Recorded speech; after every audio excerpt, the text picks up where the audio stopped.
Video like जरूर कर लीजिए और ऐसे वीडियो लगातार फ्री में पाने के लिए चैनल को तुरंत सब्सक्राइब कर लीजिए और बेल आइकन को जरूर टैप कर लीजिए ताकि आगे भी सारे वीडियो आपको मिलते रहे। यूट्यूब में फॉलो करते हैं तो प्लीज ये वाला फ्री टेलीग्राम चैनल जरूर ज्वाइन कर लीजिएगा। सारे नोटिफिकेशन सारे अपडेट यहीं पे आते हैं, ध्यान रखिए।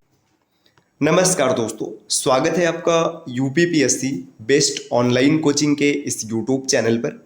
साथियों, आज की इस वीडियो में हम लोग यूपीपीसीएस प्री 2025 के लिए इतिहास के एक महत्वपूर्ण क्लास का डिस्कशन करेंगे, जिसमें मुगल कालीन कुछ प्रमुख रचनाओं के बारे में समझेंगे और इससे संबंधित महत्वपूर्ण तथ्य पेपर में अक्सर जो पूछे जाते हैं उनको भी देखेंगे।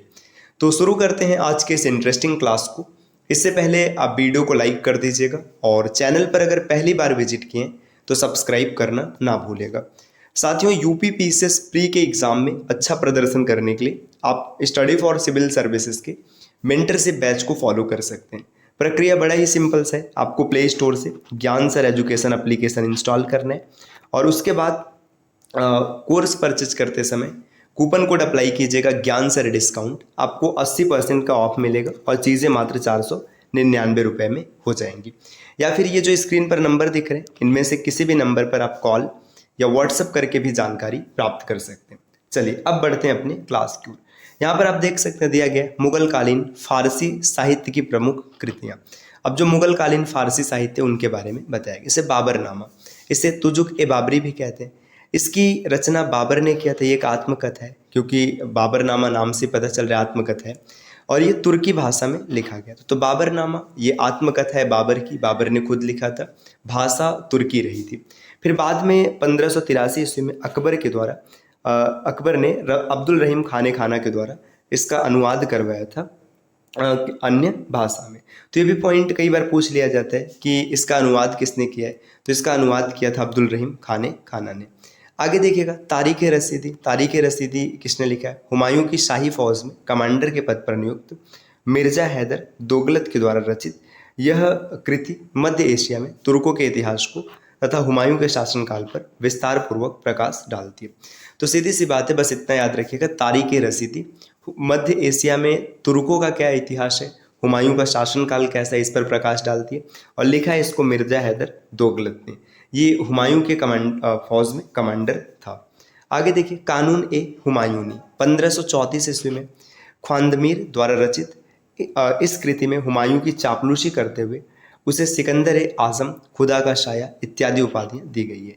तो हुमायूं को सिकंदर ए आजम या फिर खुदा मतलब भगवान अल्लाह की छाया बताया गया। ये किस पुस्तक में बताया गया? कानून ए हुमायूनी में, और इसको लिखा है ख्वांदमीर ने। हुमायूं नामा यह 2 भागों में विभाजित है। इस पुस्तक को लिखा है गुलबदम बेगम ने। तो गुलबदम बेगम ने पुस्तक लिखा है हुमायूं नामा। 2 भागों में है। एक भाग में बाबर का इतिहास है और दूसरे भाग में हुमायूं का इतिहास है। तो अक्सर सिर्फ इतना प्रश्न पूछा जाता है कि हुमायूं नामा की रचना किसने किया था? गुलबदन बेगम ने। तज़किरातुल वायकात 1536-37 में जौहर अफ्ताबची द्वारा रचित इस पुस्तक में हुमायूं के जीवन के उतार चढ़ाव का वर्णन है। तो तज़किरातुल वाक़यात, इसमें क्या है, जो हुमायूं के जीवन में उतार चढ़ाव आता है उसका वर्णन किया गया है। और आगे बढ़ेंगे, यहाँ पर दिया वाक़यात ए मुस्ताकी लोदी व सूर काल के विषय में जानकारी देने वाला पुस्तक है। रचना की है रिज़कुल्लाह मुस्ताकी। तो रिज़कुल्लाह मुस्ताकी के द्वारा ये पुस्तक लिखा गया वाक़यात ए मुस्ताकी। इसमें जो लोदी वंश है और जो सूर काल है इसके बारे में विस्तार जानकारी पता चलती है।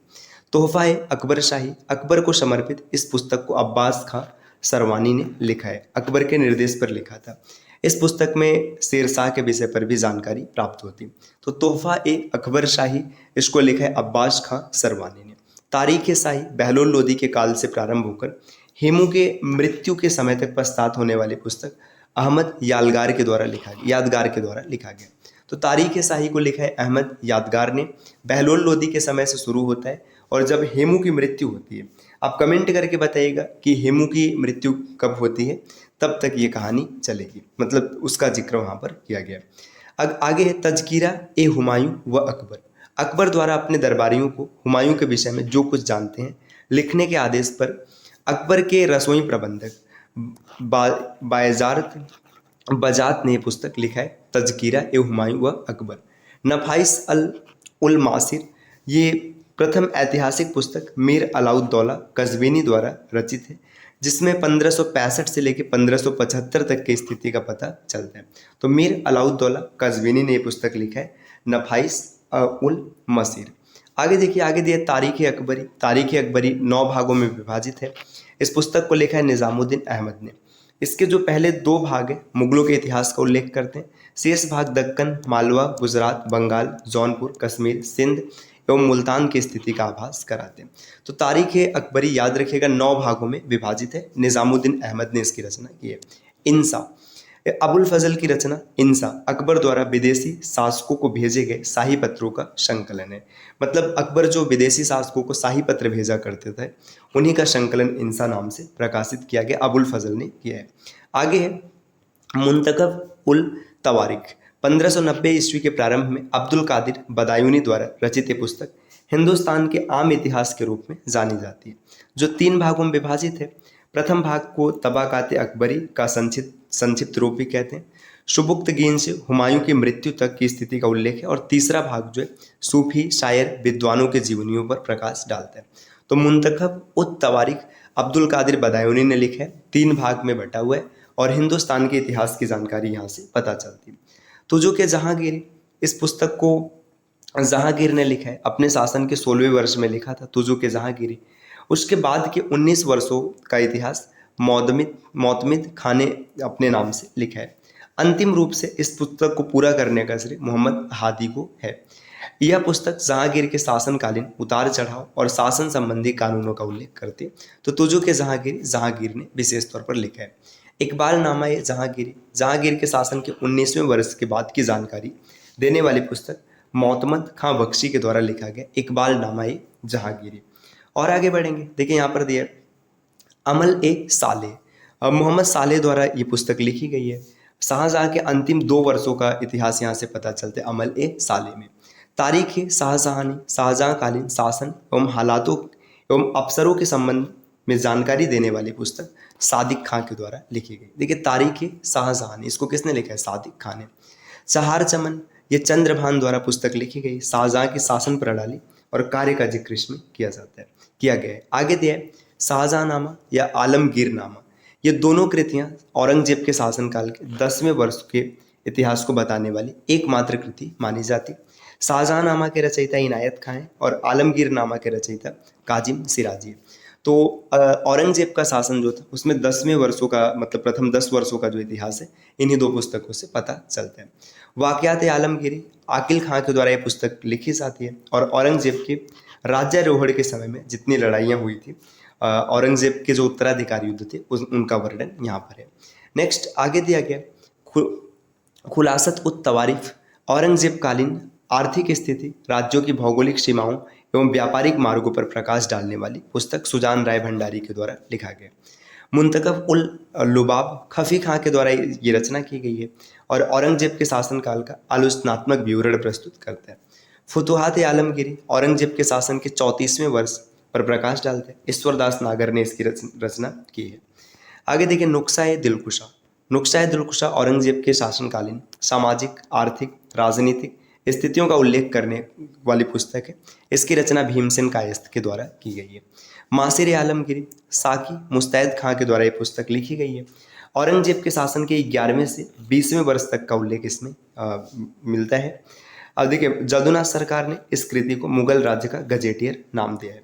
फतवा-ए आलमगीरी मुस्लिम कानूनों का अत्यंत प्रामाणिक एवं विस्तृत सार संग्रह फतवा-ए आलमगीरी के नाम से जाना जाता है। औरंगजेब के आदेश पर धर्माचार्यों ने एक समूह तैयार किया था जो कि फतवा-ए आलमगीरी था।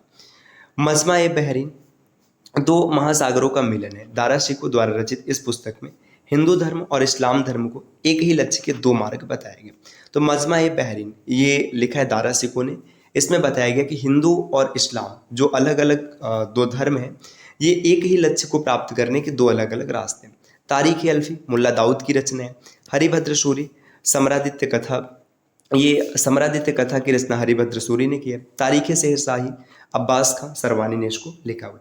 इसी तरीके से आगे बढ़ेंगे। अब देखिए मुगल स्थापत्य स्टार्ट होता है। स्थापत्य मतलब किस प्रकार की रचनाएं, किस प्रकार के निर्माण किए गए। जैसे आप यहाँ पे कुछ चीज़ों को देख सकते हैं, जहांगीरी महल, जयपुर भवन। तो इसका डिस्कशन हम लोग अगली क्लास में करेंगे जब मुगल कालीन स्थापत्य को समझेंगे। तो साथियों ये जो साहित्य और पुस्तकें हैं काफ़ी इंपॉर्टेंट है, यहाँ से अक्सर प्रश्न देखने के लिए मिलता है, तो इसलिए चीज़ों को आप अच्छे से याद रखिएगा और पढ़िएगा इसको 1-2 बार। आप चाहें तो ये PDF भी प्राप्त कर सकते हैं, PDF से चीज़ों को याद करना थोड़ा सा आसान होगा। तरीका बड़ा ही सिंपल सा है, आपको इनमें से किसी भी नंबर पर कॉल या व्हाट्सअप करके कोर्स की जानकारी प्राप्त कर लेनी है, या प्ले स्टोर से ज्ञान सर एजुकेशन एप्लीकेशन इंस्टॉल करके मेंटरशिप बैच को ज्वाइन कर लेना है।